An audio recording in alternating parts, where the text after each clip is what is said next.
ในการเลือกตั้งที่จะมาถึงนี้ดีใจหลายที่ได้เติบใหญ่เป็นพลเมืองลาวเต็มตัว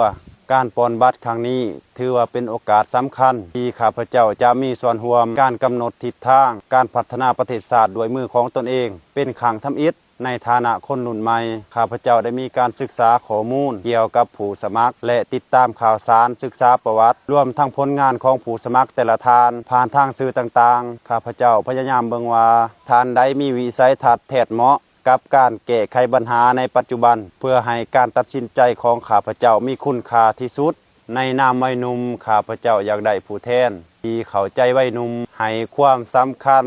เกี่ยวกับเรื่องการศึกษาการสร้างเวียกเฮ็ดงานทำและการนำใช้เทคโนโลยีใหม่ๆเขาในการพัฒนาอยากให้เพิ่นเป็นขัวต่อที่ดี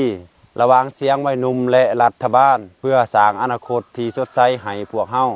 ข้าพเจ้าขอเชิญชวนเพื่อนวัยหนุ่มทุกๆท่านโดยเฉพาะผู้ที่มีอายุครบ18ปีซึ่งจะได้ไปใส่สิทธิ์เป็นครั้งทำอิฐคือกันกับข้าพเจ้าขอให้ทุกคนอย่าสละสิทธิ์ให้พร้อมเพรียงกันไปปอนบัตรเลือกตั้งเพราะหนึ่งเสียงของวัยหนุ่มคือหนึ่งเสียงที่มีพลัง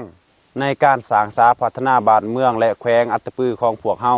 ให้มีความเจริญรุ่งเรืองศรีวิไล